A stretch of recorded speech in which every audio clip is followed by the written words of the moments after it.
varmt välkomna ska jag säga. Jag är Eva Lilja, det är jag som är ny direktör här på Dansehallene. Och det här är min första möjlighet att få välkomna sen jag tillträdde för en vecka sedan. Så jag är extra glad att jag får möta just er och just utifrån de här frågorna som jag har ägnat en stor del av mitt liv, både som konstnär och professor, åt att jobba med. Just hur kan konst få en stark roll hos barn och unga. Så att jag ser fram emot en spännande eftermiddag. Och då ska jag först säga ett särskilt välkommen till våra två ministrar som är här idag. Ni känner dem bättre än mig. Jag är då ny i Danmark och har försökt att läsa mig till vilka ni är via medias tillgängliggörande på olika sätt. Jag har blivit ombedd att säga bara en kort inledning till dagen, och det ska jag göra. Och jag börjar med att säga att i Sverige så är vi många som har arbetat väldigt mycket för att stärka konstens roll inom skolan. Jag har ju själv gjort det som konstnär, som dansare, koreograf. Jag har gjort det som professor, som forskare och forskat på vad konsten betyder i mötet med barnens liv. Och jag talar konst inkluderande alla konstområden. Jag har också varit rektor för en konstnärlig högskola som har ägnat en stor del av sina resurser till att utbilda lärare. Så en stor del av mitt hjärta och min tid har jag dedikerat till alla ni som på olika sätt jobbar med praktiken i skolan. Så jag vet en del om vad det kan betyda för barn att möta konst som en väg till identitetsskapande och omvärldsförståelse. Idag inte minst i relation också till integration och kulturell förståelse människor emellan. Utveckling ska vi prata om. Utveckling drivs inte av lagom. Samhället behöver konstnärer som utmanar normer och konventioner. En del av dem finns i det här huset. Jag hoppas att några av er känner det här huset. Dans och annan koreografisk scenkonst bidrar till kunskap om det där fantastiska i att vara människa. Med alla sinnen intakta. Om kreativitet och om hur till exempel innovativa miljöer formas. Idag har många skolor en aktiv samverkan med det vi kallar kulturlivet. Men ofta sker detta, påstår jag, med helt andra mål än de konstnärliga. Om vi tar dans som exempel så är det väldigt ofta de pedagogiska målen eller didaktiska målen som dominerar. Alla vet att barn som dansar får bättre inlärningsförmåga, samarbetsförmåga eller fysiskt välmående. Men får de konstnärlig upplevelse och bildning? Så samverkan mellan olika konstområden präglar den samtida konstscenen. Jag vet att vi är här med väldigt många olika identiteter idag, och jag vet att vi är här med kunskap om speciell kunskap i olika konstområden. Men jag påstår också att samtida konstscenen är en väldigt samarbetande scen. Och det hoppas jag ska prägla också vårt sätt att se på hur vi kan samverka när det gäller mötet med skolan och barnen. Just ifrån den samtida konsten så finns det väldigt mycket att hämta för alla som intresserar sig för att barn och unga ska få möjlighet till konstnärliga upplevelser. Men också till eget skapande och därigenom en utveckling av identitet, kulturellt medvetande och kommunikativ kompetens. Så genom konsten stärks relationen mellan historia, det som har varit, det som har gjort oss till det vi är idag, det som är och vår framtid. När konst funkar som bäst så tvingar den oss att titta framåt. Den provocerar oss att också reflektera över det kommande. Vad är det för samhälle vi ska ha?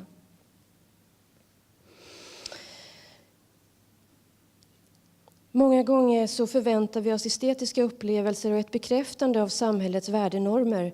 Kanske av det vilsamma, det vackra och det underhållande. Det möter jag ofta när jag är i skolor och jobbar. Men istället så kan man få provocerande upplevelser som tvingar oss att ta ställning till det pågående och rikta blickarna just framåt. Det är mycket så inom samtidskonsten att vi strävar efter aktiverande ögonblick att dela. Så att vi alla blir kreativa medskapare i ofta interaktiva förlopp. Jag tycker att barn har en otrolig förmåga att uppfatta det outtalade. Att se möjligheter och att ta dem. Att skolan möjliggör den konstnärliga erfarenheten och upplevelsen är viktig. Det är så vi växer som kreativa och innovativa människor med förmåga att delta i samhällsutvecklingen. Här på Dansehallarna så ska vi göra allt för att bidra till ett gott samarbete med alla er som vill detsamma. Och när våra nordiska länder nu präglas av välstånd och ett starkt demokratiskt fundament, men också av all den oro, den politiskt instabila Europa och flyktingströmmar. Ni vet vad som upptar oss i det dagliga. Kanske är det nu viktigare än någonsin att satsa på just konstens olika uttrycksformer. Jag har haft förmånen att få jobba en del i olika delar av världen genom mitt liv. Och att se hoppet vakna i ögon hos någon där det har slocknat. Att se den här kraften som kommer när man känner att man blir sedd som människa i ett sammanhang. Att se vad konstens olika uttrycksformer kan göra för det. Det är värt att kämpa hårt för. Och det kan vi göra tillsammans. Så låt oss se vad den här dagen kan innebära. Och jag lämnar över mikrofonen till Ebbe. Tusind tak.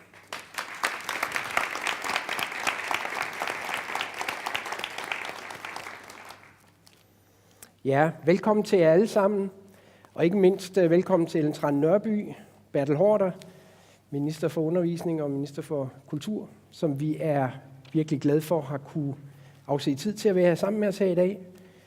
Og få sådan et dialogmøde med en minister, det er virkelig en appelsin i turbanen. Når der så er 2 ministre, så er det mere end det dobbelte, vil jeg sige, for det er en sjældenhed, som vi skal prise os glade for. Så tusind tak til jer, fordi I dukker op. Jeg skal lige trykke på nogle knapper her, ja. Det var dem. Nu skal jeg sige, hvem vi er, og hvorfor vi har indbudt til det her. Jeg kan starte med at sige, at mit navn er Ebbe Højrup, og jeg er direktør i Levende Musik i skolen. Vi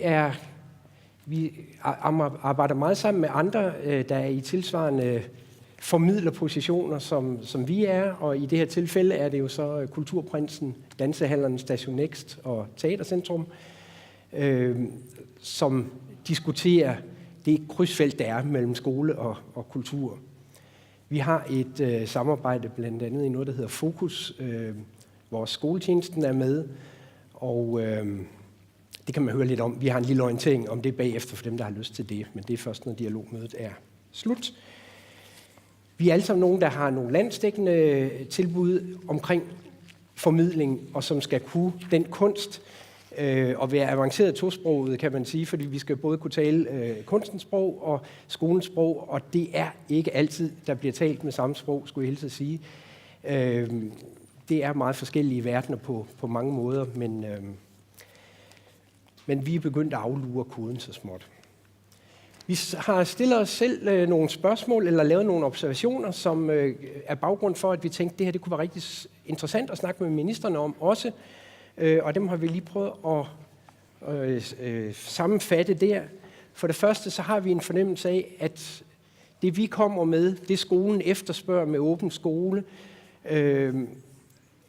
kan spille endnu bedre sammen, end det gør.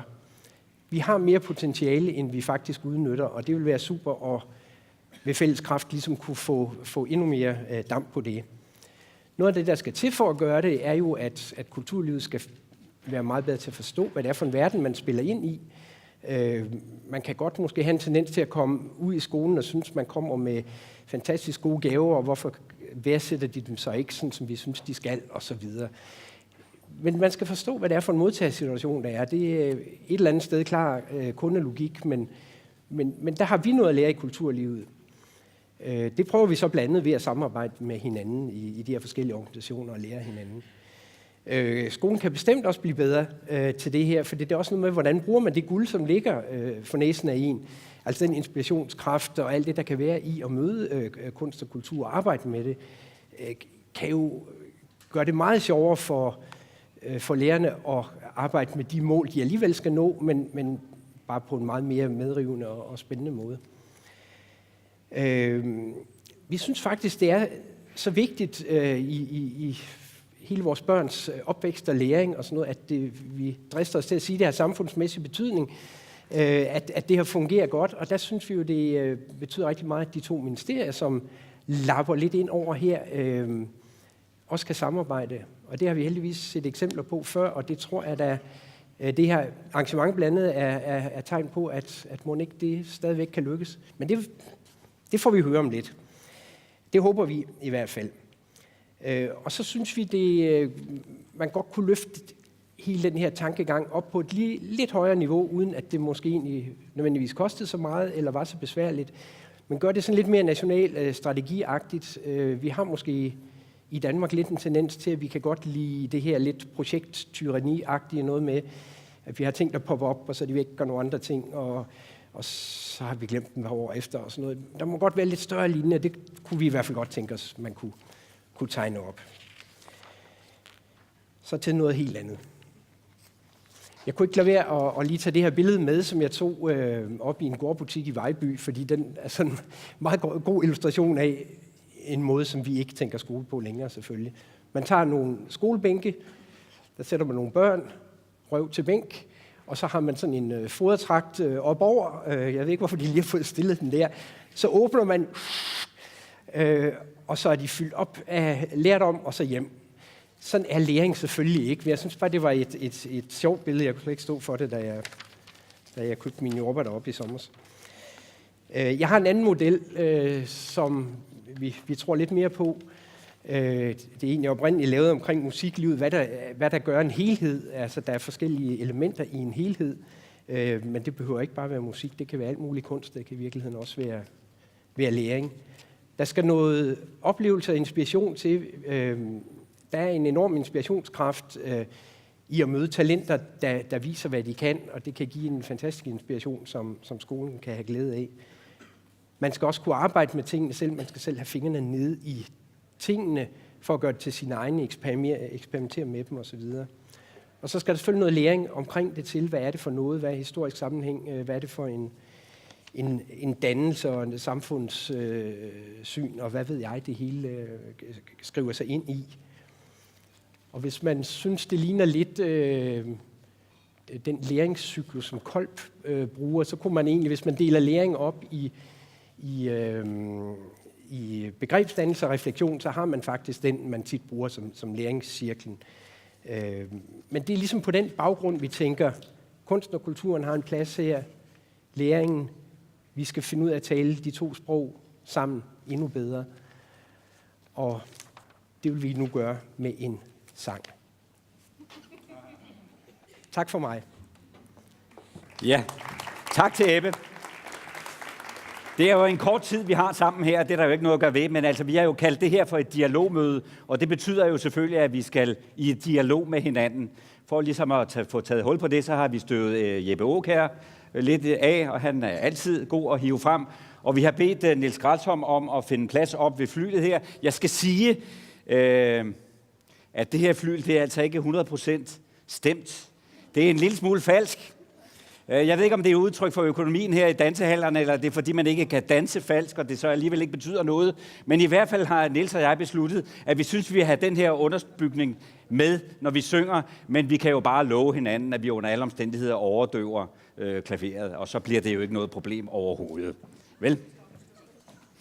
Og herfra bliver sagt, at når vi synger, skal vi naturligvis stå op, og det er da klart, fordi så kan vi da virkelig... Den skulle meget gerne komme herop, og det gør den også. Spurven sidder stum bag kvist, som minder mig det fyre.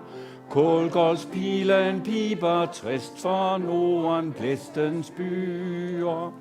Lulu, rocken går stødt i moderstue, Og jo mere vinden slår, des mere får Arnen lue. Far har rygtet kvæget ind med halmen tættet karmen. Glidet grisens blanke skin, at det må holde varmen. Lul, lul, rokken går, far mod stuen stiller. Mor en buk på tråden slår, ser op på far og smiler.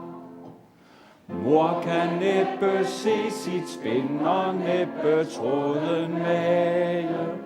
Hej, der bæres lyset ind og stilles i sin stage. Lul, lul, rokken går, tenens rappe vinge. Over fyreblælken så en skok af skyggeringe. Far tager ned så tung en bog med Gud, han visker sammen. Famler lidt ved spændets krog og lukker med et armen.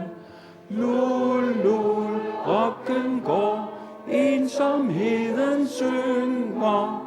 Mulmet tæt om taget står, og sneen går i dynger. Her ved moders gamle rok, hun lærte mig at stave. Synge om den hvide flok og al hans nådegave. Lulu, rokken står med dens nynner sange. Vemodsfuldt med hjertet går, når kvældene bliver lange. Det kan de godt give hinanden en hånd for, synes jeg. Det lød smukt heroppe fra i det mindste, og jeg kunne næsten ikke høre flyet derovre bagved. Men nu er det altså noget helt andet, det handler om, fordi nu handler det om dialog.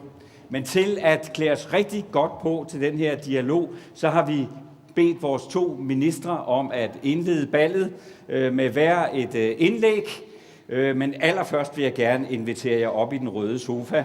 Der ligger ikke andet i det, at man skal ikke forstå den som den varme stol eller andet. Men vi synes, det skulle se lidt hyggeligt og hjemligt ud, og I har også fået et lille, sådan et lille hyggeligt almuebord her, som I kan hygge jer bagved. Et kakkelbord af den bedste slags. Og så tænker vi, at med denne hygge og uformelle stemning, så vil vi bede først og fremmest vores kulturminister Bertel Haarder om at starte hele ballet med et indlæg. Du må selv bestemme, om du vil stå eller sidde i den hyggelige krog. Jeg vil starte med at stå og stille spørgsmålet, hvad skal vi med kunst og kultur i den åbne skole? Det handler om dannelse. Det handler om, at eleverne skal have den oplevelse, at deres øjne kan se, hvad de ikke før kunne se. At deres ører kan høre, hvad de ikke før kunne høre. At de oplever, for eksempel ved mødet med stor litteratur og dramatik, at de har følelser, som de måske ikke var helt bevidste om. Og det er en oplevelse, som man kan få på vidt forskellige måder. Min søster, som var lærer og en dygtig fortæller, hun sagde altid, at det mest demokratiske, der findes, det er at fortælle god litteratur. Fordi det kan alle være med til. Og derfor var det så ærgerligt, at fortælling på et tidspunkt blev til envejs kommunikation, og det skulle man ikke have noget af. Eleverne skulle snakke selv. Det er en kæmpe misforståelse, fordi fortællingen kan skabe billeder inde i hovedet. Så den må vi ikke glemme i de små klasser især. Gode historier, det er noget af det bedste. Så er der jo det, når så eleverne bliver større, så opdager de jo, at der er noget, de er gode til, og måske også noget, de er mindre gode til. Og de oplever, at nogen er bedre til et eller andet end nogen andre. Og det er jo til gavn for alle parter, at de, der har særlige anlæg og evner, for musik, eller for at tegne, eller hvad det kan være, at de får udviklet de evner. Og det er ikke flovt, at nogen er bedre end andre. Det er naturligt. Jeg kan huske, da Formningslærerforeningen kom og bad om møde med mig, da jeg var undervisningsminister første gang, der blev jeg simpelthen så glad, da de bad om at få en navneforandring til billedkunstlærere. Fordi nu skulle ambitionsniveauet hæves, og som en af dem sagde, vi skal væk fra æggebakkekulturen, altså det der, man kender fra børnehaven, hvor de ustandsligt kommer hjem med de mest hæslige figurer. Hvor er de vidunderlige. Sådan skal det være i børnehaven, og måske i de små klasser. Men så kommer jo den tid, hvor det er i orden, at de oplever, at nogen kan noget, som andre har sværere ved, at man skal udvikle de evner, man har. Det har også noget med kunst at gøre. Hvis man ikke tør sige, at noget er bedre end andet, og at nogen er bedre til noget end andre, så kan man lige så godt opgive fuldstændig, fordi det ligger i kunstens væsen. Den er på en vis måde elitær i sit væsen. Og det, at nogen bliver rigtig gode, og at vi udvikler talenter, det er ligesom i sportens verden noget, der stimulerer flere til at binde an med kunsten. Så det skal vi heller ikke være flove over.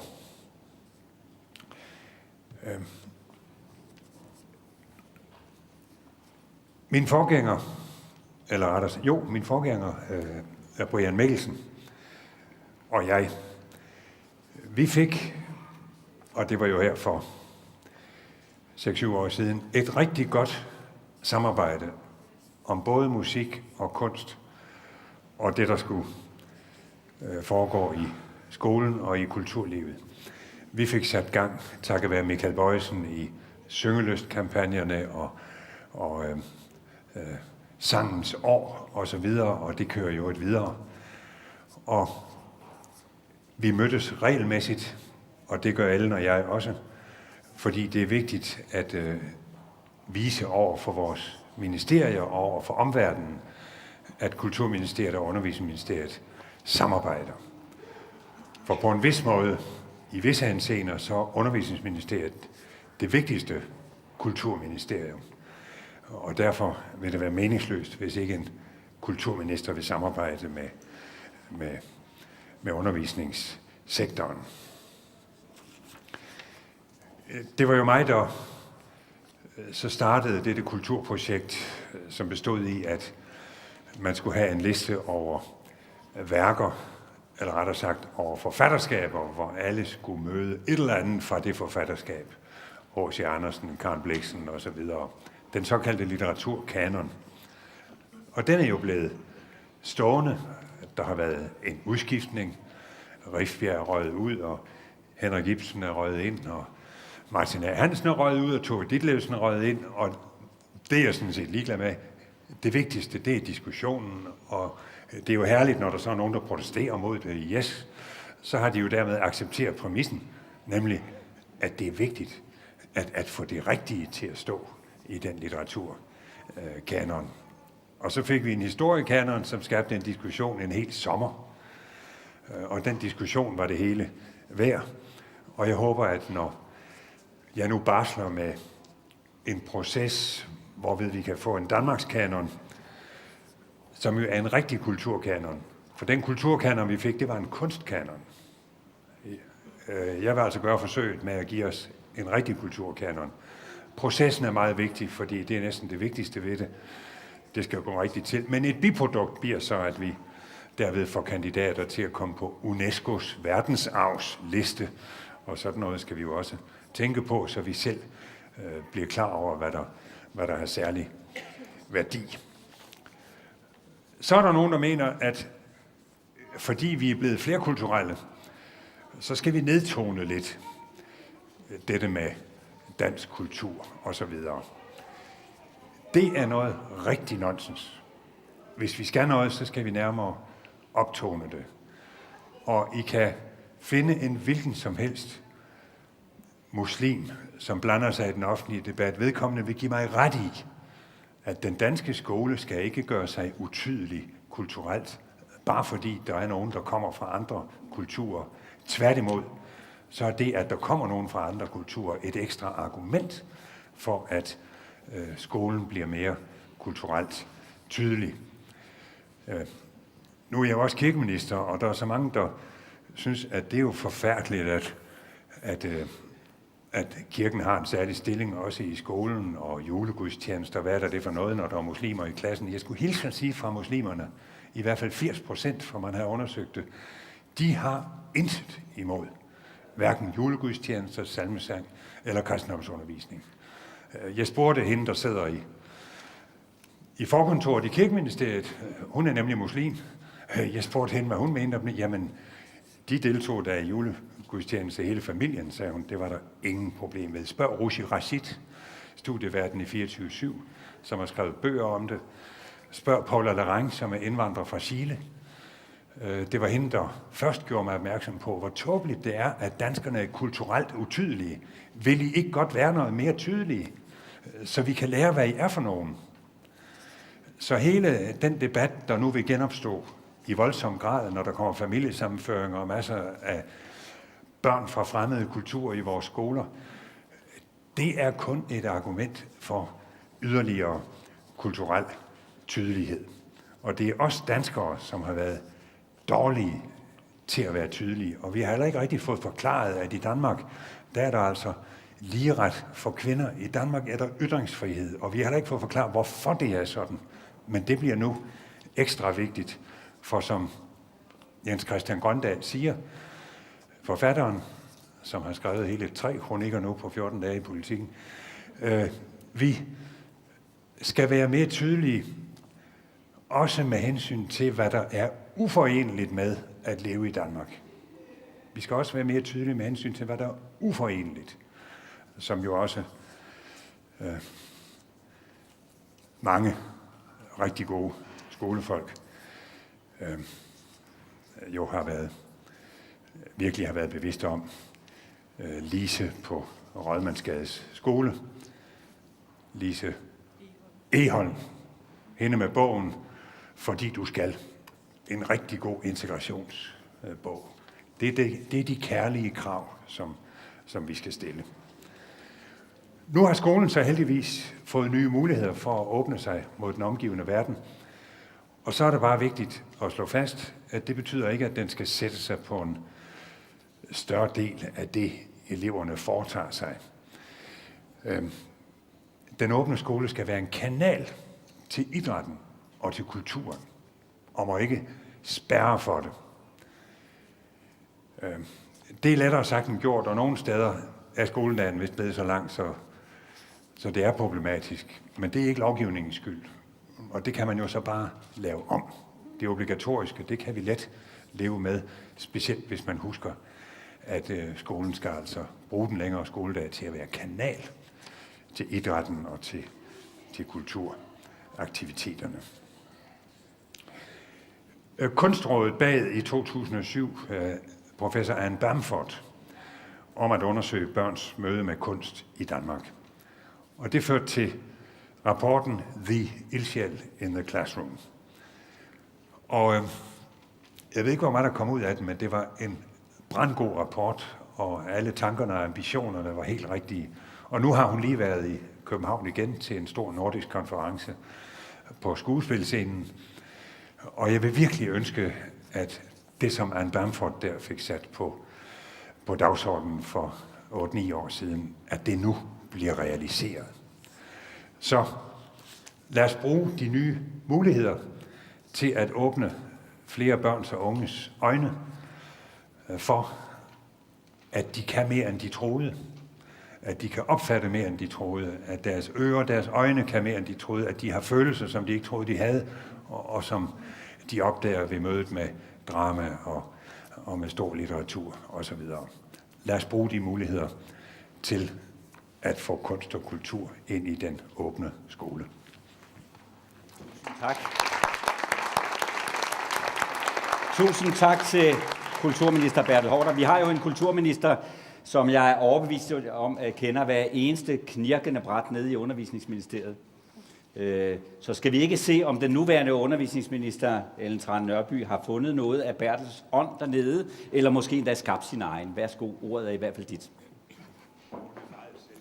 Ja, tak, og tak for invitationen. Jeg har jo så haft fornøjelsen af at være medieordfører, også før det kulturordfører, så det kan også være, at jeg har taget noget af ånden med derover. Men i hvert fald tak for invitationen til det her dialogmøde. Det har jeg set rigtig meget frem til. Og jeg vil også ligesom kulturministeren gerne sige, at jeg synes, det er rigtig vigtigt, at vi samler netop på tværs af kulturlivet og skolelivet. På jer som kulturaktører, jeg kan også se, og jeg ved, der sidder et par skoleaktører også imellem, men at vi tænker på tværs. Fordi det her er jo ikke et spørgsmål om, at så er der noget, der er ministerielt forankret, eller det kan godt være, at det er ministerielt forankret i det ene ministerium, henholdsvis i det andet ministerium, men hvis vi skal få synergierne til at leve, så skal vi jo netop tænke på tværs, og så skal vi også bruge de styrker, vi hver især har. Og der er jo ingen tvivl om, at der er en åbenlys interesse for, oplever jeg også, fra kulturlivets side til at være en del af den åbne skole. Det ser jeg også fra idrætsorganisationernes side. Jeg tror mere, det handler om nu også at finde ud af, hvordan får vi så egentlig de konkrete samarbejder til at fungere rundt på landets skoler. Hvordan får vi det til at vokse, sådan at noget af det, der er en god idé et sted, ikke bare bliver en god idé det ene sted, men også bliver en inspirationskilde for en lang række andre, som måske har haft svært ved lige at gribe og føle og finde ud af, hvem er det, vi kan samarbejde med, og hvordan kan vi samarbejde om det. Et børnehavebarn blev i en undersøgelse spurgt, hvad barnet forstod ved det tema, der er i læreplanerne, der hedder kultur. Og barnet sagde, kultur, kultur, kultur. Mener du kontor? Sådan et har min far. Og lige så sødt og skønt det er, lige så meget illustrerer det jo sådan set også, at vi har en opgave for at sørge for, at børn og unge møder kultur. Møder det i alle dets udtryksformer. Hvad end det er litteraturen, musikken eller nogle af de andre former for kultur, som vi gerne skulle have, at børn møder. Også de børn, der kommer fra hjem, hvor der måske ikke er en bogreol fyldt med gode bøger, hvor der ikke er en tradition, som også handler om at gå på et museum, eller tage børnene med ud og opleve verden og den kultur, som vi er en del af. Kunst og kultur er rigtig mange ting, men jeg tror, det er enormt afgørende, at vi får et samarbejde og et stærkt samarbejde op at stå mellem vores skoler og vores kulturinstitutioner. Det har kulturministeren jo sådan set også allerede været inde på i sit indlæg. Jeg tror så også, det er vigtigt, at vi går fra, at det er gode intentioner, som vi alle sammen deler, til at det så også kommer til at fungere. Og derfor er det jo nok også vigtigt at holde fast på, at den åbne skole, som er en del af folkeskolereformen, faktisk en virkelig substantiel del, og vil jeg også sige noget af den vigtigste del af folkeskolereformen, som handler om nogle af de nye elementer.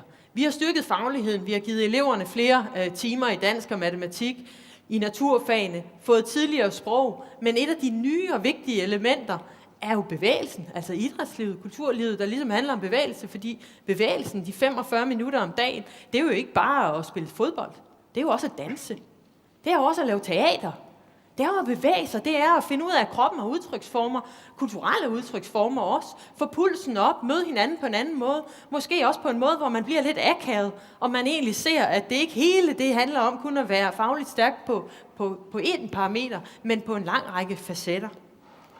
Men det handler jo også om den åbne skole, og sikre, at vores skole ikke bliver lukket omkring sig selv, men bliver en del af det lokalområde og den kultur, som skolen er en del af. Det har vi jo altid egentlig tænkt, at vores folkeskole skulle være. Rigtig mange folkeskoler har været det. Nu har vi så også afsat ekstra tid på skoleskemaerne til, at det samarbejde kan få lov til at blomstre. Det betyder jo så også, at vi er nødt til at acceptere, og vi skal acceptere og understøtte, at der er forskellige former for samarbejde, alt afhængig af, hvad er det for et lokalområde, man ligger i. Det samarbejde, som Slagelse Kommune har lavet med idrætsforeningerne, tror jeg godt, man kan kopiere til andre kommuner. Men jeg tror også, der vil være kommuner, hvor det aldrig kommer til at fungere, fordi der ikke er den opbygning og lige præcis de ildsjæle, der skal til.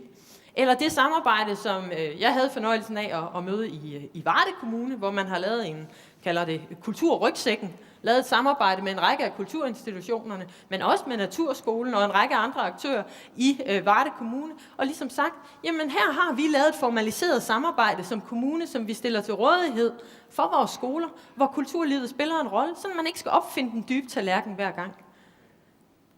Man kan nok ikke tage det en til en, men jeg tror sådan set godt, man kan tage gode elementer af det, og også gøre det let for den enkelte skole og for samarbejdet og for den enkelte kulturforening eller kunstner til at fungere. Jeg var med i en skoleklasse i Varde Kommune inde og besøge museet, hvor Otto Frellus udstillinger hænger på Varde Museum. Og jeg havde fornøjelsen af at se det her samarbejde mellem, det var så dansklæreren, og så en af formidlerne på museet.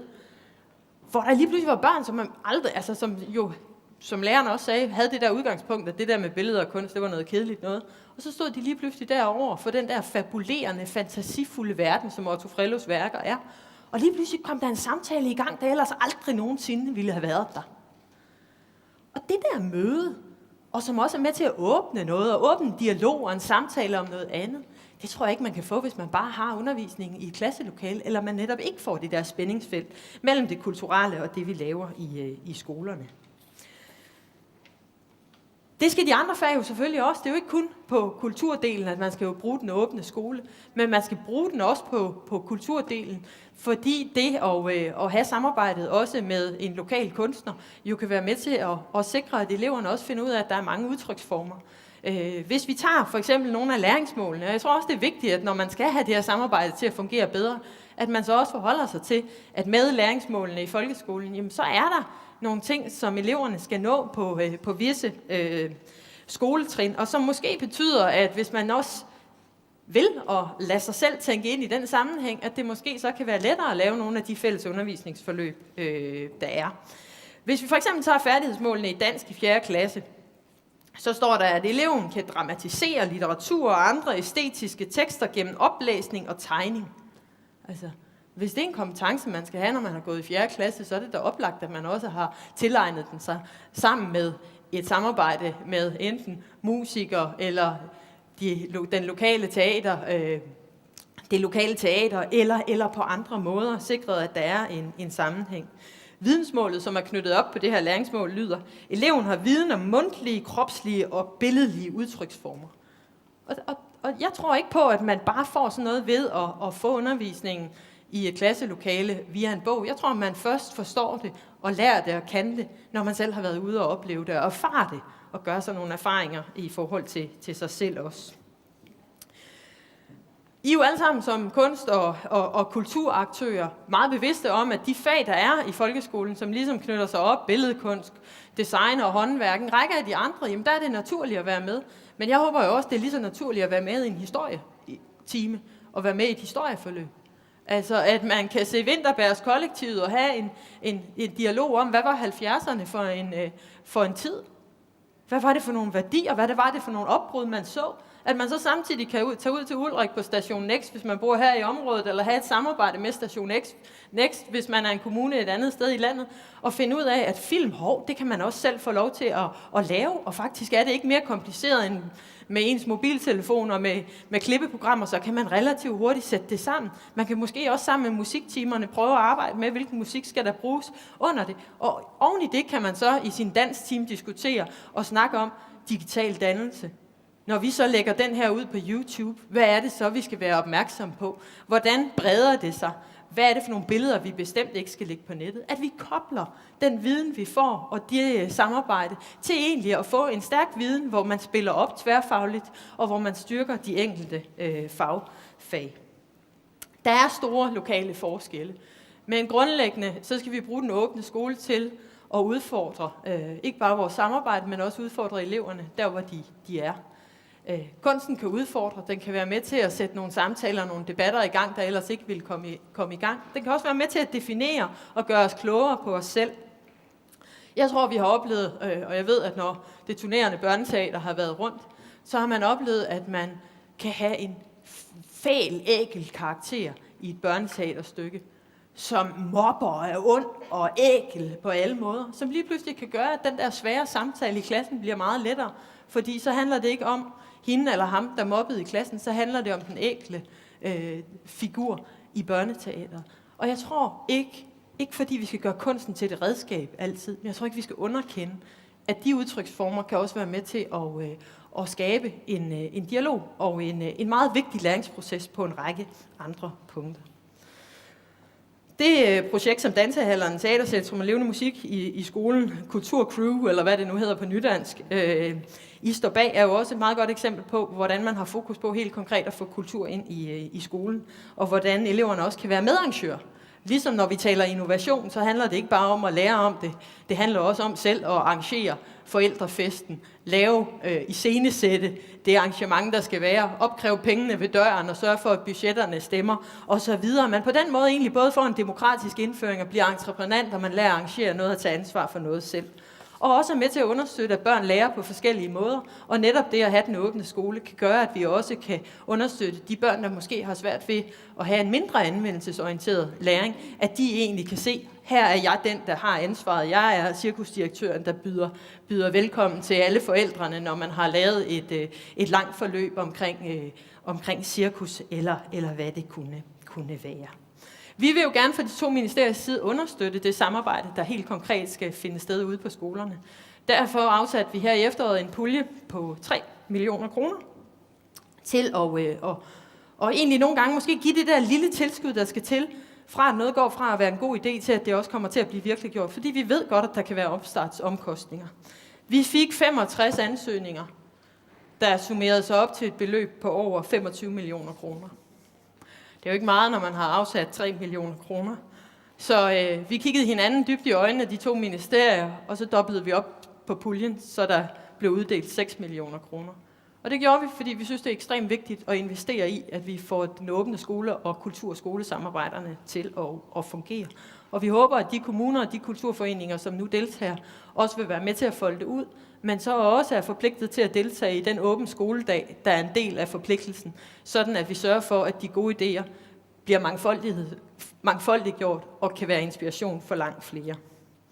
Hvor der er vilje, er der vej, er der nogen, der siger, og hvis deltagerantallet i dag, jeg kan forstå, at der er fulde huse, og der sidder nogen og lytter med, også er udtryk for, at viljen er til stede, så tror jeg sådan set også, at der er god vej for, at vi kan få samarbejdet mellem skole og kultur til at køre stærkt derude. Og så tænk i mulighederne i stedet for begrænsningerne. Fordi jo mere I kan være med til at påvirke, også i skolernes hverdag, jo mere relevante I kan gøre jer selv i forhold til samarbejdet, jo mere åbne tror jeg sådan set også, at skolerne vil være over for at invitere kulturorganisationerne og aktørerne ind som en del af den læring, der skal være i vores folkeskole. Den åbne skole giver i hvert fald tid på skemaet til det, så man ikke længere skal konkurrere med matematik og biologi og alle de andre vigtige ting, vores børn også skal lære, men at der sådan set er plads til det. Og jeg har også den her dialog med skolerne, og jeg siger også til dem, at i stedet for at tro, at de er gode til det hele, så skal de jo kigge på, hvor styrkerne ligger.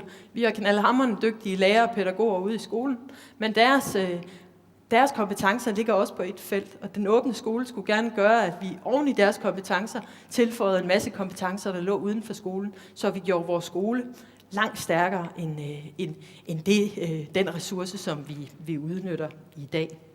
Så når I går hjem herfra, så lad være med at lade det blive ved tanken. Kom i arbejdstøjet og kom ud og samarbejde med vores skoler, så vi i fællesskab kan få skole-kultursamarbejdet til at blive stærkt. Jeg glæder mig til dialogen. Tusind tak til Ellen Trane Nørby, vores undervisningsminister. Vi har snakket åben skole, vi har fået en kanal til idræt og kulturliv, vi har fået gode, eksemplariske eksempler på, hvordan kunst kan skabe refleksion og læring og viden. Nu skal vi have dialog. Men vi kan selvfølgelig ikke have dialog, uden der er nogle spilleregler. Vi har ikke ret meget tid, så derfor bliver vi nødt til at være meget, meget skarpe med, hvordan vi gør det her. Allerførst skal jeg sige, og det var du allerede inde på, Ellen, at alt det her det bliver livestreamet i øjeblikket. Og det betyder altså, at når man har noget at sige, så skal man tale i en mikrofon. Det er en meget vigtig præmis for vores dialog. Og derfor har vi 2 mikrofonpiger, som løber rundt med mikrofonen. Den ene er Ulrik derovre, og den anden er Ulla herovre på den her side. Så hvis man har noget, man vil sige, så skal man først have en mikrofon fra en af de 2. Så foregår det i øvrigt på den måde, at man markerer til mig, og så skal jeg nok forsøge at lave et ordentligt først-til-mølle-princip i det her. Jeg vil også lige sige om det, at for at vi skal have en god dialog, så skærp lige jeres spørgsmål eller kommentarer. Vi vil gøre det på den måde, at jeg vil samle lidt op fra salen, og så giver vi vores minister mulighed for en kort replik. Og til allersidst giver vi de 2 minister mulighed for at komme med en kommentar, inden vi lukker helt af med Ullas opsamling heroppe foran. Korte kommentarer, spørgsmål, og tænk lige over. Det her, det er ikke en reklameplatform. Vi gider ikke at høre en hel masse, der har indlæg om alle deres egne dyder, og hvor dygtige de er til at gøre noget bestemt. Prøv at gå til benet i samtalen, og lad os høre det, som det i virkeligheden handler om, og det, som der også blev sagt fra vores ministersider. Hvordan kommer vi i arbejdstøjet og kommer i gang med at få forbedret de her muligheder, vi har fået med den åbne skole. Rent faktisk, så har jeg gjort det, at jeg har prøvet at lave sådan ligesom 3 overskrifter, vi kan snakke ind i. Tiden er meget begrænset nu, så jeg tror ikke, jeg vil tage dem enkeltvis, men hvis I prøver en gang at kigge her, så er nogle af de fokuspunkter, vi gerne vil sætte i den her diskussion, det er 3 overskrifter. En, der handler om elevernes møde med kunst. Hvordan faciliterer vi det her på den bedst mulige måde? Så er der noget, der handler om, hvordan får vi omsat alle de kunstneriske kompetencer til læring inde i skolen, og hvordan får vi det til at give den størst mulige læringsmæssige værdi. Og så naturligvis et meget, meget vigtigt punkt også, det er det, der handler om, hvordan kan vi forbedre vores strukturer, vores samarbejder, vores organisationer, vores kontakt med ministerierne osv., så det her det får den bedst muligste effekt i hele landet. Det er simpelthen det, som vi gerne vil prøve, om vi kan diskutere nu i den cirka halve time, vi har til at have en dialog. Men skal vi ikke simpelthen bare åbne ballet og høre, om der er nogen, der har lyst til at sige noget? Og der var den første markering hernede, midt for dernede med briller. Og jeg vil gerne bede jer om, når I får mikrofonen, rejse jer op, sig jeres navn, og sig lige kort jeres tilhørsforhold, så er vi klar over, hvor stemmen kommer fra. Line Rosenvinge, jeg blogger på Børsen, og spørgsmålet går på faglighed. Er vi udfordret på faglighed? Hvordan sikres faglighed? Både i forhold til de institutioner, der skal samarbejdes med, men også i forhold til dem, der er ansat i folkeskolen. Ja, tusind tak for det. Et godt, konkret spørgsmål, og så var det lige hen på hjørnet her. Ja, Henrik Jansberg. Jeg er musiker og musikunderviser. Jeg oplever jo egentlig, at den der åbne skole ikke endnu er særlig åben.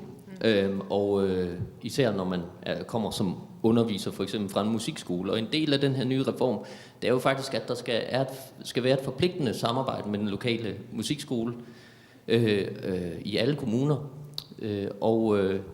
Jeg har egentlig mest det spørgsmål til omkring strukturen, så kan man sige, ikke? Hvordan sikrer man sig, at de her skoler, de snart får det overskud, de skal have for at kunne åbne de døre der, så man kan få nogle af fritidsbrugerne ind tidligere på dagen, så man kan få en større udveksling med folkeskolen og så fritidsbrugerne. Tusind tak for det. Vi har heroppe på fløjen. Jeg hedder Pernille Velend Sørensen, og jeg kommer fra Teatercentrum. Jeg kunne godt tænke mig at høre, om I skeler lidt til Sverige og Norge, Skabende Skole og den kulturelle skolesæk, altså sådan en, en større national satsning. Det handler om struktur og organisering, sådan de nationale ambitioner. Og vi når lige at få en med her, inden vi kaster den op til ministerne igen. Ja, mit navn er Lars Thor, og jeg er folkeskolelærer. Jeg sidder også i bestyrelsen i LMS og i Københavns Musikskole og i Musiklærerforeningen. Og jeg har tænkt på, nu står der, at der skal være et forpligtende samarbejde mellem folkeskolerne og musikskolerne. Og jeg ved, at der er meget store forskelle på, hvor langt man er kommet i de forskellige kommuner med det her samarbejde. Nogle steder er der måske kun få procent af eleverne, der mærker det. Andre steder er det måske næsten 100%. Hvad vil man gøre for at undgå sorte pletter? Og vil man lave nogle minimums satser, kan man sige, for at man får et vis minimum? Ja. Rigtig fint. Altså nogle spørgsmål lidt, hvordan sikrer vi fagligheden? Hvordan får vi åbnet skolen, sådan så at det her rent faktisk sker? Og skal vi skele til de erfaringer, man har i Skandinavien og i Norden i forvejen? Er der nogen af jer, der har lyst til at replicere? Jamen, hvis jeg skal byde ind på lidt af det, i forhold til samarbejdet mellem musikskolerne, vi hører, der er meget stor forskel, altså, og det er også noget af det, som vi har vendt i folkeskoleforligskredsen. Hvordan sørger vi så også for, at der bliver fulgt op på, at de kommuner, hvor vi kan høre, at der er problemer, at der kommer til at ske noget. Og derfor må I jo gerne melde ind, altså helt konkret.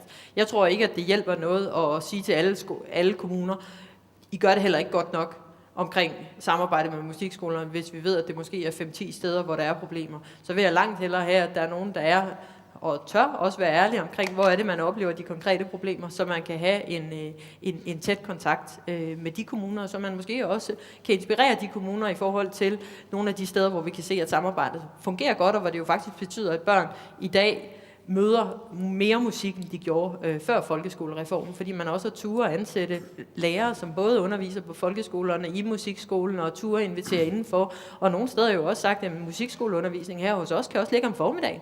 Det behøver ikke ligge efter skolen. Vi tør faktisk godt at tage det ind i det, der egentlig var tanken. I forhold til det her med Sverige, Norge, nationale, nu skal jeg ikke gøre mig klog fuldstændig på, hvordan vores broder- og søsterlande har ligesom organiseret tingene. Jeg tror bare godt, man kan have nationale ambitioner, men samtidig have en respekt for den lokale forskel.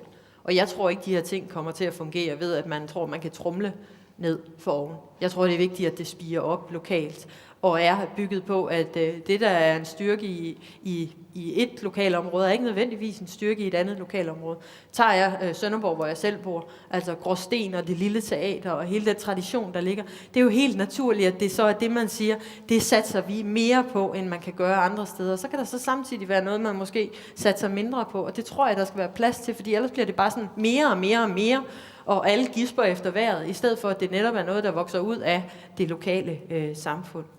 Hvornår skal man være klar, og hvornår skal overskuddet være der? Altså Ontario, som i Canada, som var meget inspiration for folkeskolereformen, der sagde man, at det tog 5 år at implementere reformen, da de lavede den. Vi er nu 1,5 år inde i implementeringen af reformen. Der er nogle ting, der går godt. Der er også nogle ting, der går godt i en kommune, som går elendigt i nabokommunen. Der er stadigvæk ting, som skal have lov til at finde deres liv derude. Og ligesom man først spiser en elefant, eller man spiser en elefant ved at tage den første bid først, så tror jeg også, vi er nødt til at acceptere, at der er en proces i gang nu, hvor nogle er længere end andre på en række punkter. Og at hvis vi insisterer på, at man skal kunne det hele nu, så ender det med, at man måske gør alting halvt, i stedet for, at man får lov til at folde nogle af elementerne ud, i takt med, at man også blandt lærerne har fået bygget op de samarbejdsrelationer, der skal være. Faglighed. Jeg frygter ikke for faglighed. Altså jeg tror snarere, at fagligheden kan være med til at være stærkere ved, at man også tør hive nøglepersoner ind udefra, som besidder en måske endnu stærkere faglighed end nogle lærere, som skal undervise i flere fag. Jeg tror, at det er en kæmpe stor styrke for fagligheden, at man kan hive en professionel musiker ind i en del af musikundervisningen og møde den professionelle musik, og at læreren, som jo så tager sig af den musikmæssige og pædagogiske formidling, så kan supplere det samme i forhold til en række af de andre fag. Generelt skal vi have styrket fagligheden i vores skole, og det er også en af grundforudsætningerne for den folkeskolereform, vi er ved at implementere. Men jeg ved ikke, om det var det, du hintede til. Ikke helt bliver der sagt dernede, men måske lidt i nærheden alligevel. Nå, slet ikke. Vi vender tilbage til dig lige om øjeblikket. Jeg vil lige høre om Bertel med på banen. Min barndomsskole, det var netop Gråsten skole, hvor der i hvert fald ikke var noget musikliv, hvor vi ikke engang sang morgensang, på trods af, at det var i Sønderjylland. Og det skyldes, at der ikke var nogen lærere, der brændte for det. Der var heller ikke nogen lærere, der var rigtig gode til instrumenter og så videre, og så lod man det ligge. Så kom jeg på statsskolen i Sønderborg, og der skal jeg love for, at der var musikliv. Helt utroligt. Og så hjalp det jo at have Sønderjyllands Symfoniorkester lige ved siden af, så man kunne opføre Carl Nielsens Fynsk Forår i Sønderjyllandshallen sammen med de andre gymnasier. Altså det står og falder med, at eleverne får lov at komme tæt på udøvende kunstnere, eller i hvert fald på fremragende lærere. Og derfor så har Ellen så inderligt ret i, at vi skal være mere åbne over for folk, der kommer udefra med deres kompetencer. Det går alt for langsomt med at få skabt kombinationsstillinger mellem folkeskolen og musikskolen, hvor musikpædagoger, måske ikke alle er gode til at undervise, men nogen af dem er. På min kones skole, der var der en musikpædagog. Hun kan i hvert fald undervise. Altså, nogen af dem er gode til det, og det er gået alt for langsomt. Men i stedet for, at vi nu skal hakke på skolen generelt, fordi det går for langsomt, så synes jeg, at vi måske i fællesskab skulle sætte fokus på nogen, der gør det rigtig skide godt. Det skulle undre mig, om ikke der er en skole i Vejle Kommune, som virkelig har fundet ud af det her. Det kan da også være, at de stadig er gode i Sønderborg. Det ved jeg ikke. Men altså, i stedet for at hakke på det dårlige, så få sat det gode op på en piedestal, så det kan lyse for andre. Det var noget, jeg lærte efter at have skældt ud på folkeskolen i mange år. Så lærte jeg, at det hjalp ikke de fjerneste. Det, der hjalp, det var at fremhæve dem, der gør det godt. Det er meget bedre. Og især det med musikpædagogerne, der ikke må undervise, og ikke må få kombinationsstillinger. Det er utåligt. Nu er hindringen fjernet. Man gør det bare ikke. Men der må være nogen, der gør det. Og det må vi have lys på. Lidt lys på de gode cases, for dem ved vi jo, at der findes rigtig, rigtig mange af rundt omkring i landet. Det ved vi jo heldigvis, når vi kommer rundt og ser. Jeg tror, du skal lige have lov til at komme med en lille kort kommentar dernede omkring din faglighed, og så går vi herop bagefter. Kombinationsstillinger lyder som en rigtig god idé, fordi det er jo min fornemmelse, at der bliver skåret ned på den faglighed, man fylder på dem, som ellers er fastansat i folkeskolen, når det gælder de kreative fag. At der er en fornemmelse af, at kreativ rimer på rekreativ, og at det er meget, meget ujævnt, hvad der foregår rundt omkring i de kreative fag. Men det er det jo også. Så det var egentlig den gik på. Hvis jeg må komme med en lille tilføjelse. Det kedelige ord økonomi. Meget smukt med samarbejder. Meget fint, at vi har nogle kreative folk i kulørte spacerdragter, som kommer ind. Men har vi så den fastansatte, som sætter sig ned på bagerste række og tager sig en lang kaffepause? Og har vi så dobbeltøkonomier? Altså har vi et samarbejde, hvor vi har nogen, som ikke er fastansatte i folkeskolen, men som kommer ind og laver noget sjovt, og så forsvinder igen. Og det skal så finansieres. Og så har du nogen, som har... Ja, jeg hørte lige her ved kaffen før, at billedkunstlærer, de forventes, at man på 204 timer af 45 minutter ved, hvad billedkunst er, og så kan man gå ud og undervise i billedkunst i folkeskolen. Der har jeg et problem med faglighed. Ja, jeg tror, vi skal sige, at nu har I muligheden for at samle den op, når I kommer til turen til jer, hvis I ellers har lyst til at kommentere på det. Der kom nogle specifikke ting ind i debatten her i hvert fald, men jeg synes, vi skal gå herover eller først og høre på første række her. Tak skal du have. Claus Short fra det Danske Filminstitut og fra Medierådet for Børn og Unge. Jeg synes, at debatten her omkring kultur og kunst på den ene side og skole på den anden side meget handler om, at skolen er den store elefant, som er lukket, og vi har en folkehøjskolereform, og det er en af 10, og der er træhed. Og nogle gange så tænker jeg over i mit daglige virke, hvad skal vi egentlig gøre i kulturlivet for at kunne indfri nogle af de krav, som man fra skolevæsenet måtte stille til kulturlivet? Altså den anden vej rundt. Nogle af de ting, jeg ofte tænker på i mit virke, det er, hvordan kan vi få nu som mit medie, filmmedie til at spille sammen, og de digitale medier til at spille sammen med andre kunstformer. Er vi gode nok til at levere varen til skolen på en rigtig måde? Hvilke krav vil de stille til kulturlivet? Altså et forsøg på at vende diskussionen lidt. Tak. Tusind tak for det. Vi ryger herned. Ja, præcis. Hej. Hej, jeg hedder Lars Juhl. Jeg kommer fra noget, der hedder Strøm School, under den elektroniske musikfestival Strøm i København. Vi har faktisk oplevet en meget stor åbenhed fra Åben Skole og københavnske borgmester og projektstøtteudvalget i Kulturministeriet vedrørende et stort samarbejde omkring undervisning i musik på iPad, hvor de københavnske folkeskoler også viser sig åbne. Så vi oplever ikke den lukkethed, der er tale om. Så jeg tænker lidt, som der også blev sagt før, om Undervisningsministeriet har mulighed for at kigge lidt over på Kulturministeriet. Hvad sker der af spændende ting derovre i forbindelse med at lægge læreplaner og finde de nye tiltag, som måske kunne bane fremtiden? Ja, tusind tak for det. Vi ryger, hvem var det her lige herom? Ja, det her. Ja. Kan I høre mig? Jeg hedder Ida Grøholt, og jeg er fra dramaturgi på Aarhus Universitet. Jeg er involveret i et projekt i Aarhus som følgeforsker på Aarhus Teater, og jeg vil nævne det i den her forbindelse, fordi jeg synes, det er en god case at få øje på, fordi jeg tror, at den har mange udfordringer, men jeg tror også, at den er god og måske til at lære af. Projektet hedder Ej blot til lyst, og er et projekt, som er initieret af teatret. Det er et meget stort anlagt 3-årigt projekt, og det, som er det særlige ved det, er, at det er kompetencerettet direkte ind i danskfaget. Sådan at, og det er rettet mod lærernes kompetenceløft. Og det betyder altså, at projektet forsøger at hjælpe læreren til at blive mere sensitiv, så læreren senere kan hjælpe eleven til at opnå en sensitivitet i forhold til at se og høre og lytte osv. og bevæge sig, etc. Så jeg vil nævne, at det her er et godt eksempel, og den største udfordring er selve partnerskabet. Det er det at få sådan et partnerskab til at balancere, sådan at hvad kan man sige, at ydelserne flyder begge veje, og at begge parter kan se en nytte af projektet, men det mener jeg faktisk fungerer her. Fordi, jeg er lige nødt til at sige den sidste bemærkning, det som vi aner viser sig i det her projekt, det er, at når elever og lærere har været igennem teaterpædagogiske forløb, skabt af teatret, så får de også mere lyst til at se teater. Så på den måde er det altså også publikumsudviklende, og det synes jeg, der er en pointe i, at der skal være en form for balance i sådan nogle systemer.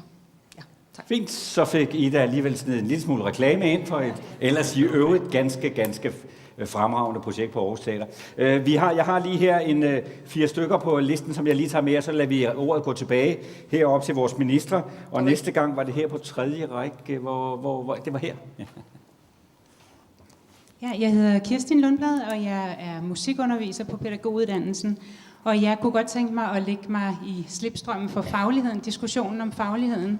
For jeg ved ikke, om I er klar over, hvor katastrofalt det ser ud på pædagoguddannelsen med hensyn til musikundervisning. Den er såkaldt ikke eksisterende. Det er blevet afløst af det udtrykket det musiske, som har mange forskellige definitionsmåder. Så jeg kunne rigtig godt tænke mig, at I ville prøve at kigge nærmere på, om det virkelig kan være rigtigt, at der ikke skal være noget musikundervisning på pædagoguddannelsen.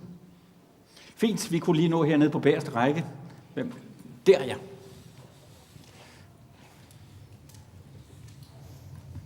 Tak, jeg hedder Signe Hannibal, jeg kommer fra Dansk Komponistforening. Mit spørgsmål handler også lidt om faglighed, men specifikt om brobygning. For jeg kunne godt tænke mig at høre, hvilke tanker I gør jer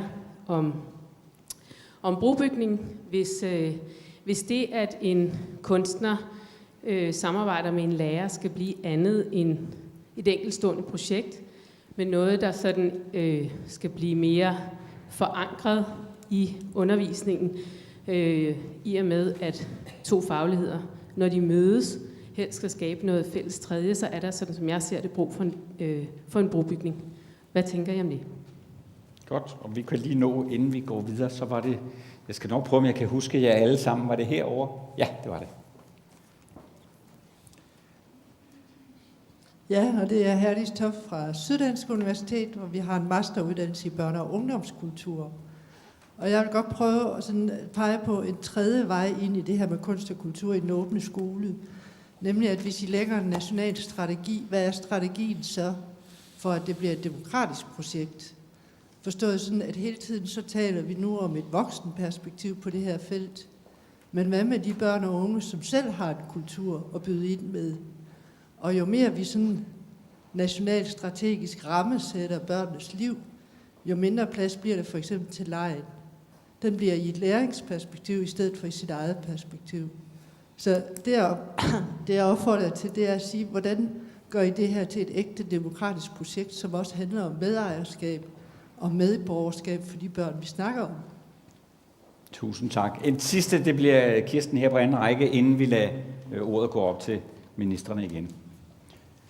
Jeg hedder Kirsten Langer, og jeg er skolekulturkonsulent, kalder jeg mig, ansat på Kulturprinsen.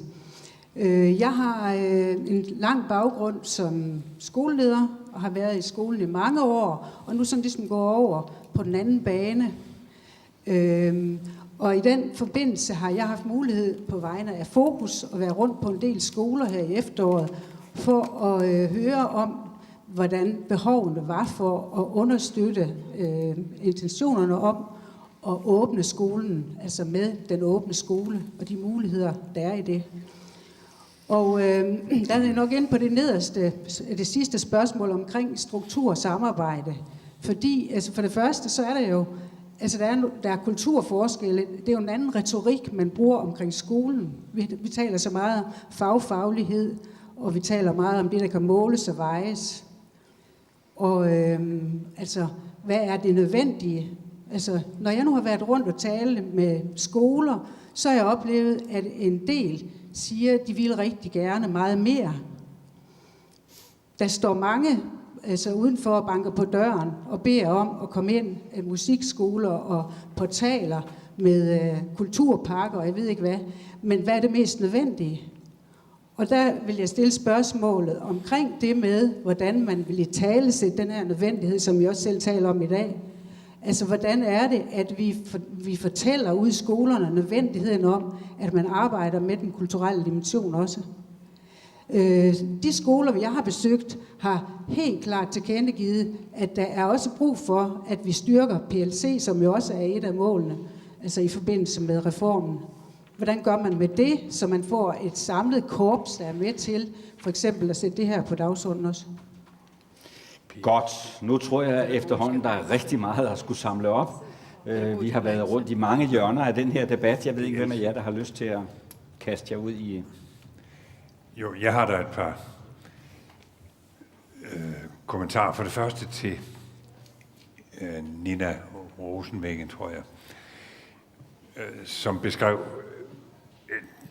situationen, hvor der kommer en udefra ind i klassen, og så sætter læreren sig ned på bagerste række og følger med i, hvad der foregår.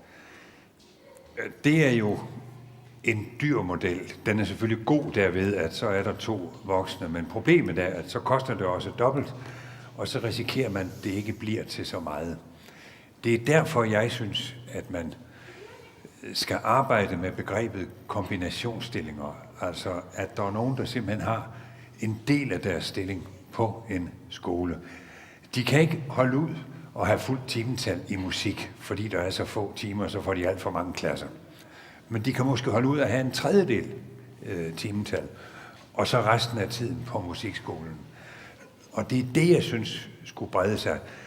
Ikke så enhver musikpædagog får en ret til det, fordi nogle af dem duer utvivlsomt ikke til det, og får et chok, når de står over for 24 elever.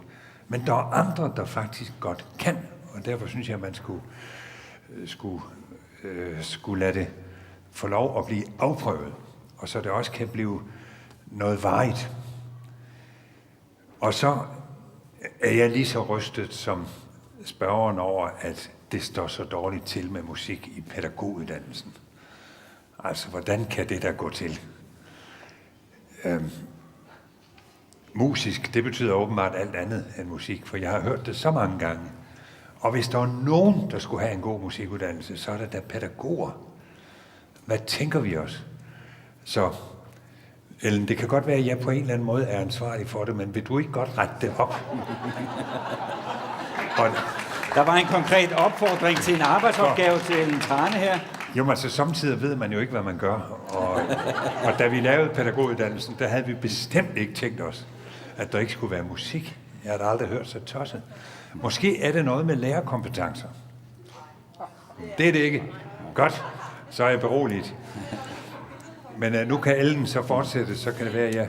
Jamen, jeg skal jo ikke kunne sige, hvad du har lavet af ballade. Nej, det var ikke... På det tidspunkt. Men vi har jo flyttet pædagog- og læreruddannelsen over til Uddannelses- og Forskningsministeriet, og det har vi, fordi det er en videregående uddannelse, som sådan set hører godt sammen med vores øvrige videregående uddannelser, og derfor hverken kan, eller ved jeg sådan set, hvad der ligesom konkret kan være udfordringer på det punkt. Det vil jo til gengæld... Nej, det var ikke for at skubbe videre, men altså, jeg synes ikke, at det tilkommer politikere at sidde og udtale sig om alt muligt, så man sådan set ikke sidder med og kloge sig om alt muligt. Jeg tror sådan set, at det er vigtigt, at vi ikke bare giver et svar for at give et svar. Det hører til for vores kollegaer, og jeg tror egentlig, at vi begge to nok skal bringe det videre. Det vi jo til gengæld har flyttet over i undervisnings- og børne- og ligestillingsministeriet, det er jo hele børneområdet. Og jeg kan i hvert fald sige så meget, at for de børn, der går i vores børnehaver, betyder det ufattelig meget, at man også møder kultur. Altså, at man møder musik. Fordi en meget stor del af den sproglige udvikling, det handler jo også om, at man får meget af det ind gennem de sangleje, der er. Gennem nogle andre udtryksformer, end hvad der ellers er. Derfor spiller det jo en rolle i forhold til ikke bare den læring, der skal være, men i høj grad den dannelse af børnene, som er ekstremt vigtig, og deres sproglige udvikling.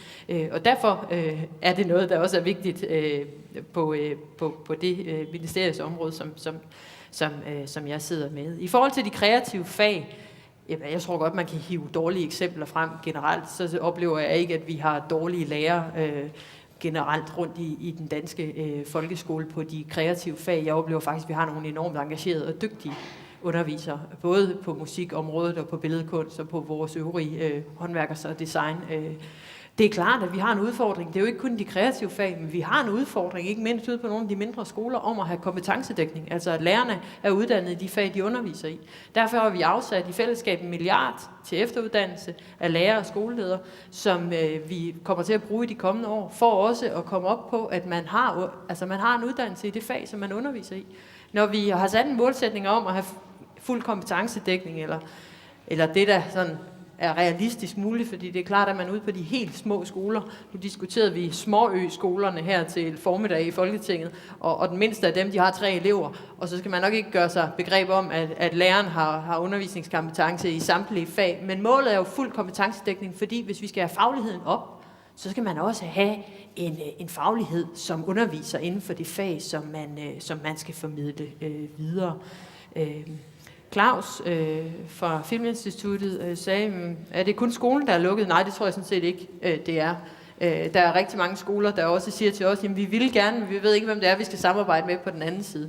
Derfor er der sådan set også behov for, og det er jo også noget, der ligger i den åben skolepulje, som vi har givet 6 millioner til, at der også kan give støtte til den brobygger, eller hvad man nu vil kalde det. Det er også de pædagogiske læringscentre, men det er også, at kommunerne nogle steder har en person ansat et vist antal timer, for sådan set at lave den kobling, der skal til, eller systematisere det, sådan som Varde Kommune har gjort, og som jeg nævnte i mit indlæg. Noget andet, jeg også nævnte i mit indlæg, det er jo, at det gør jo heller ikke noget, man gør sig nogle overvejelser som kulturaktør. Hvordan kan man spille ind i de læringsmål, der er i folkeskolen? Forholde sig til, hvis det er 4. klasse, eller det er 6. klasse, eller 9. klasse, jeg gerne egentlig vil have et samarbejde med lærerne på. Hvad er det så for nogle læringsmål, der ligger i de enkelte fag på det klassetrin? Sådan at man også har gjort sit forarbejde på forhånd. Medejerskab, fri leg, ja, det er jo en vigtig del af dannelsesprocessen. Det at gå i skole handler jo ikke kun om at blive fagligt stærk, det handler jo også om at blive moden og afklaret som menneske, dannet, voksen, lære at tage ansvar, ikke bare for sin egen næsetip, men for helheden, og have en forståelse for den kultur og samfund, som vi er en del af. Den frie leg spiller der en rolle. Det spiller der også en rolle, at man kan falde ned af et træ og slå sig og gøre sådan nogle erfaringer, og at vi ikke alle sammen er pakket ind i vat, eller curlingbørn, der bliver kørt frem og tilbage af vores forældre, men at vi også gør os nogle erfaringer selv.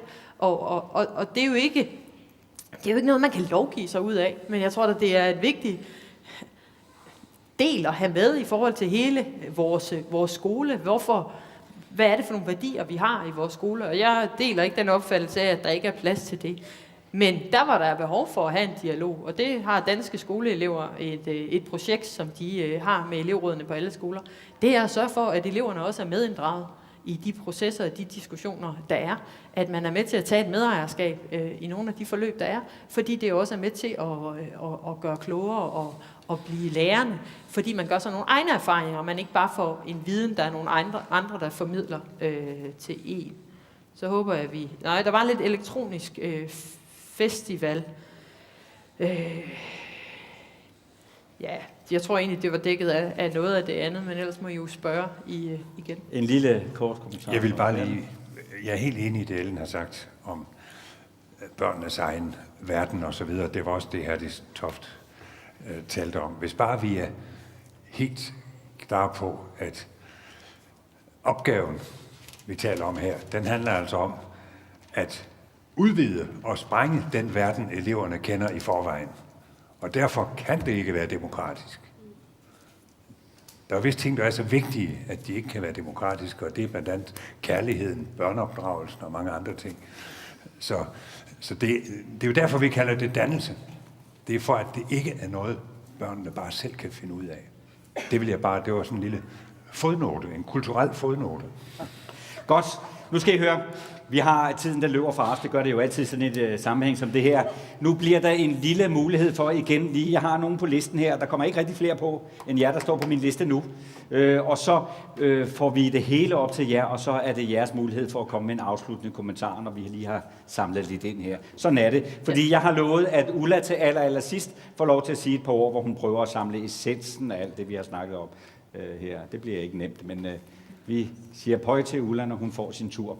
Men allerførst, så var det herover. Ganske korte kommentarer nu, ikke også? Ganske kort. Mit navn er Bente Dahl, og jeg er formand for et af de 2 musikudvalg i Statens Kunstfond. Jeg hilser det samarbejde der mellem de 2 ministerier meget velkomment. Og de 6 millioner er så godt. Jeg vil høre, om I har et succeskriterie for det samarbejde. For eksempel om 5 år, når den åbne folkeskole har fundet sine ben, at alle børn har adgang til at udøve kunst på de niveauer, de nu er. Har I snakket om sådan nogle succeskriterier? Det var godt. Tak her. Vi skynder os videre ned til, og det var hernede ved Gita, hernede på i den orange, fine jakke. Gita Malling, Limfjordsteatret, teaterleder der, og også formand for teaternes interesseorganisation.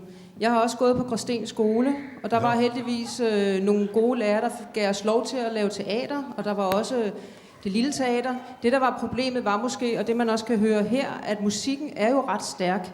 Og det man godt kunne trænge til ude på skolerne, det er, at der kommer noget mere fokus på de andre kunstarter. At man også får det ind i skolen. At man på seminarierne og pædagogseminarierne også får mere undervisning inden for scenekunst og får noget kvalitet ud på den måde. Den anden tanke, jeg også har, når I snakker kombinationsstillinger, det er, når man er ude i små landsbyer eller små skoler, så er det også svært at få kvalificeret. Altså der giver jeg ret i, at den kvalificerede arbejdskraft, der kunne gå ind og lave en kombinationsstilling, måske er sværere nogle steder. Det er lettere at få nogle kombinationsstillinger her i København.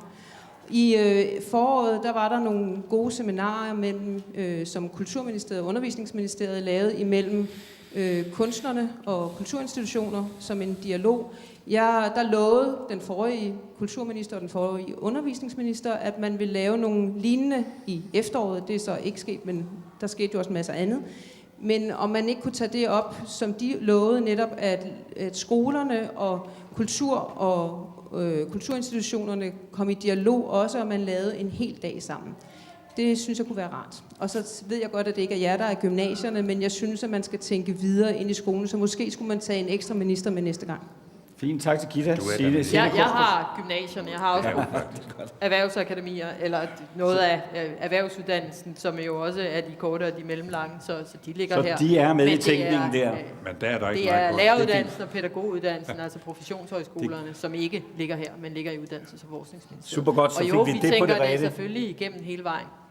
Godt. Scenekunst på skoleskemaet, det kan jeg kun bakke op om. Det synes jeg er en god idé. Nu rykker vi herover til 4. række her. Jeg hedder Katrine Oldag, og jeg er leder af Talentskolen i Næstved. Og jeg har bare et ganske kort spørgsmål.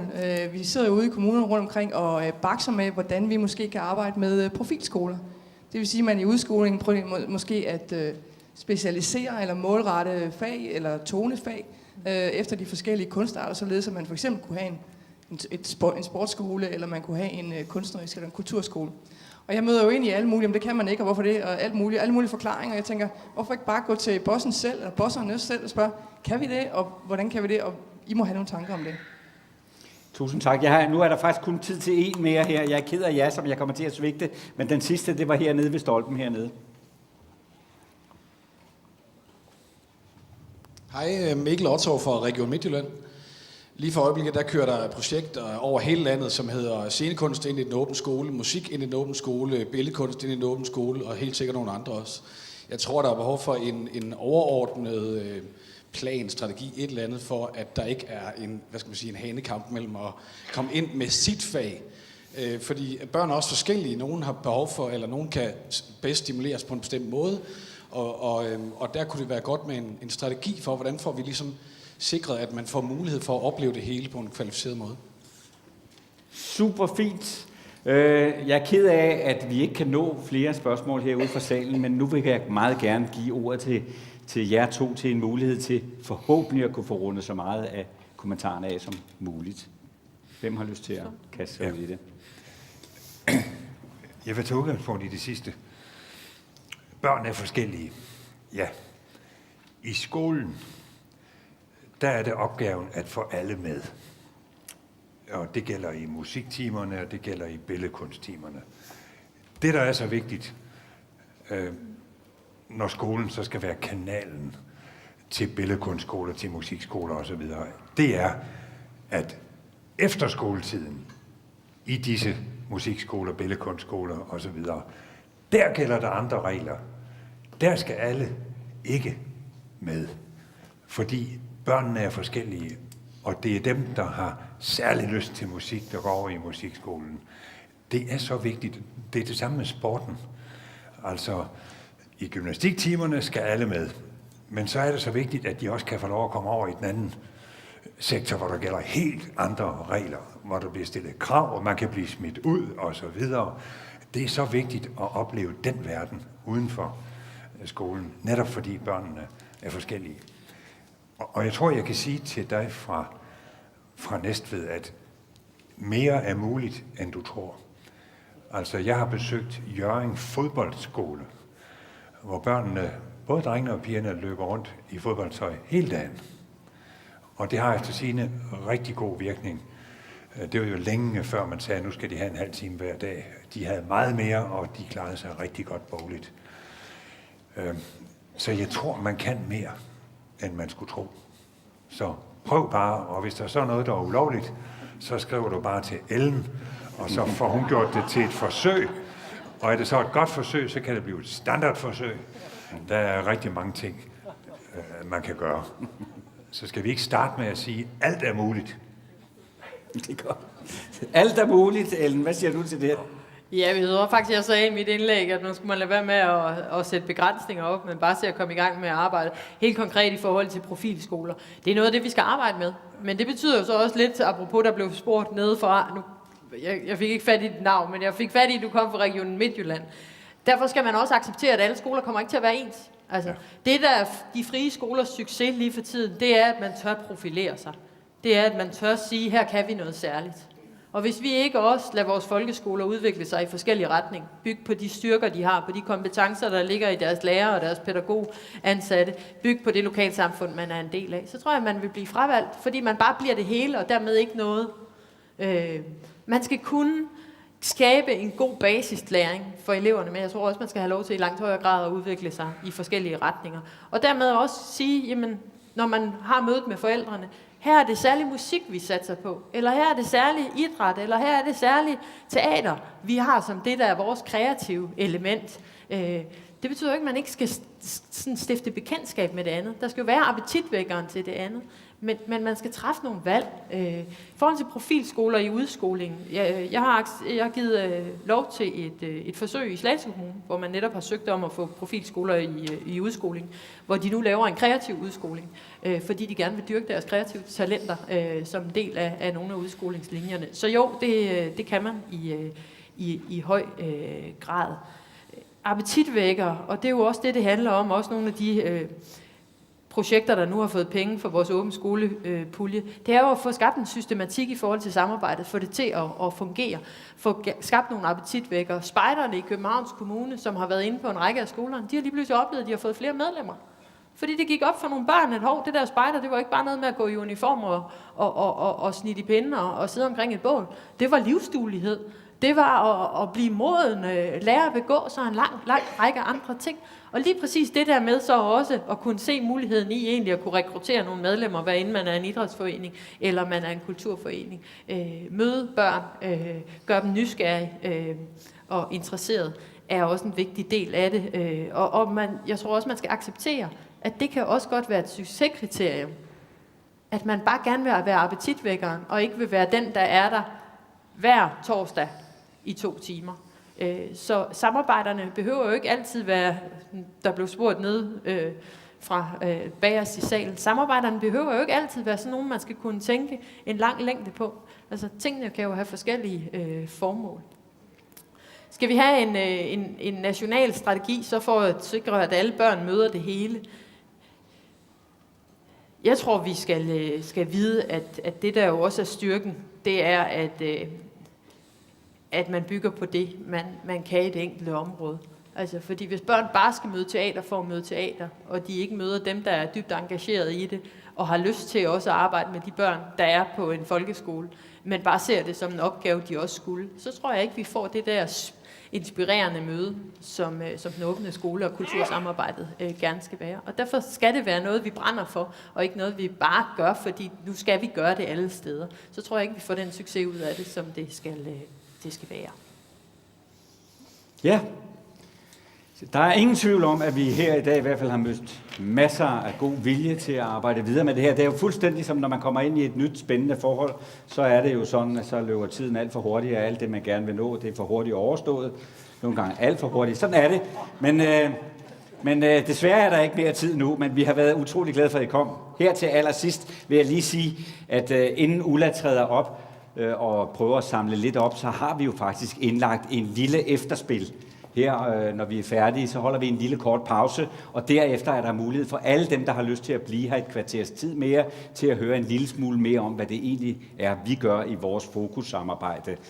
Så den mulighed har I altså til at forlænge nydelsen en lille smule mere, hvis det er det, I trænger til. Men i hvert fald, så vil jeg her til allersidst lige give ordet til Ulla Gjesing fra Kulturprinsen, som vi har bedt om at prøve at se, om hun kunne samle noget af essensen fra snakken i dag. Værsgo, Ulla. Tusind tak. Vi har siddet her og talt om kunst, kultur, om dannelse og læring, om at styrke kunsten i skolen og om at styrke skolen i kunsten. Kundskaben om det at være menneske. Og vi har hørt mange forskellige refleksioner om, hvad der er det vigtigste. At mødes regelmæssigt mellem Undervisningsministeriet og Kulturministeriet, og Bertel, der siger, at det jo faktisk er Undervisningsministeriet, som er vores vigtigste kulturministerium. Vi er rigtig glade for, at I er så enige om mange ting. Det her med at samle på tværs af skole og kultur, og hvordan vi får de konkrete samarbejder til at vokse. At I ved, at der er behov for et stærkt samarbejde. Og det er derfor, at den åbne skole er et vigtigt element for os alle sammen. Vi har været omkring forskellige former for problematikker, som vi gerne vil have kigget nærmere på. Og den fælles faglige brobygning, de problemer, det vil skabe for vores fælles fremtid, at der ikke er en faglig undervisning, hverken i musik eller de øvrige kreative fag på pædagoguddannelserne, at den er stærkt begrænset på lærerseminarierne, er en stor bekymring blandt mange her, og vi er glade for, at det er noget, I vil sende videre til det rigtige ministerium. Så næste gang vil vi jo nok invitere 3 ministre til at tale videre om de her ting. Der er taget fat på at give lærerne nye kompetencer. Hvem er det, der tager fat på at give alle os inden for kulturlivet nye kompetencer? Al den efteruddannelses, der er sat i gang for lærerne på folkeskolerne, den hilser vi velkommen. Hvor er alle de midler, der skal til for, at kulturlivet på samme måde bliver en del af et fælles kompetenceløft for skolerne? Der er i tale sat, at der ønskes flere kombinationsstillinger mellem musikskolerne, kulturskolerne og folkeskolerne. Og vi håber, at det kommer til at give et kompetenceløft. Kulturen skal være med til at spille ind i forhold til de forskellige læringsmål, som der er i skolerne. Der er noget nyt, kulturlivet skal lære, før man banker på døren til skolerne. Og det er der jo rigtig mange platforme, forskellige læringstjenester rundt omkring i kommunerne, som bobler, og hvor man kan få inspiration. Du var også lige omkring børnehaverne, at dannelsen er på dagsordenen i børnehaverne, efter at de er kommet ind i ministeriet, som du har ansvaret for. Det er vi rigtig glade for, og vi håber, at selvom vi har sat den åbne skole på dagsordenen, så ved vi jo alle sammen, at det hele starter jo længe før børnene kommer i skole. Så derfor håber vi også, at et stærkere samarbejde mellem de 2 ministerier på de yngstes område også vil være noget, vi kommer til at se fremover. Der er blevet efterspurgt en fælles national strategi, og vi kan høre, at I er stort set enige om, at det er der sådan set ikke behov for, fordi I regner eller tænker, at det vil være en bremse for de forskellige lokale tiltag, i stedet for at være en styrkelse. Og der tør jeg måske godt sige, i hvert fald på Fokus' vegne, og på de resultater, vi ser i Norge og Sverige af samlede fælles strategier, at der kunne man måske godt ønske sig, at I gik tilbage og kiggede på, hvor stor succes man har med nationale strategier, som ikke ødelægger de nationale eller de lokale forskelligheder og de lokale mangfoldigheder, som ikke træder på de lokale ildsjæle, men som måske nærmere støtter op og sørger for, at der hele tiden er nye, der træder til, der hvor ildsjæle i the classroom måske bliver trætte eller går på pension. Sådan at vi kan se et Danmark, hvor kunsten og kulturen når ud til alle børn og alle unge, uanset om de har en ildsjæl in the classroom eller ej. Alle skal med. Skolen skal være en kanal til fritidslivet. Alt er muligt, siger Bertel, og skolerne må gerne profilere sig. Vi skal bygge på det, som vi kan sammen i det lokale.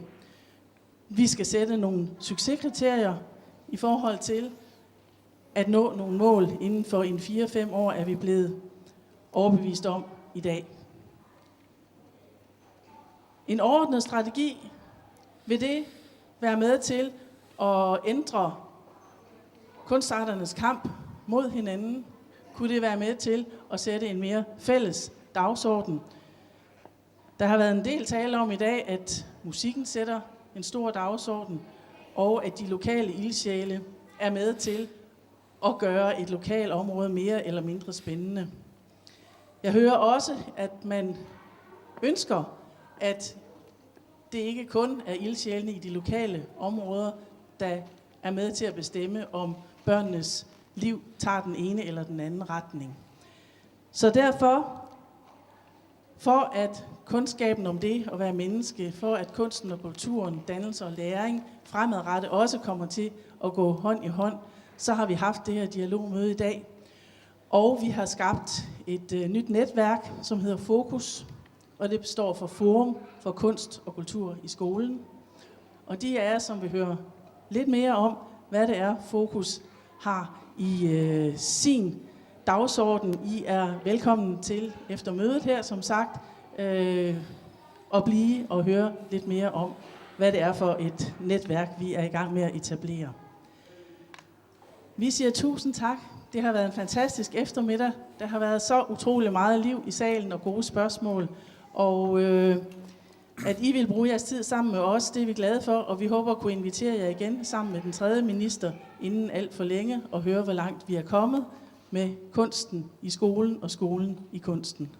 Og jeg har altså ikke afvist en national strategi. Jeg tror, det jeg sagde meget klart og tydeligt, det var, at det var godt at have nationale ambitioner. Man skulle bare ikke tro, at det var one size fits all i forhold til, hvordan det lokalt skal implementeres. Så det tror jeg bare er ekstremt vigtigt at holde sig for øje. Og det er jo derfor, jeg fremhævede de gode eksempler, som led i. Så fik vi lige det på det rene. Vi kan stadigvæk arbejde videre på en national strategi.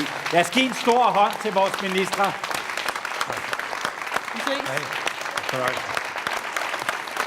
Og hånden gælder også til os selv naturligvis og vores deltagelse. Tak for i dag.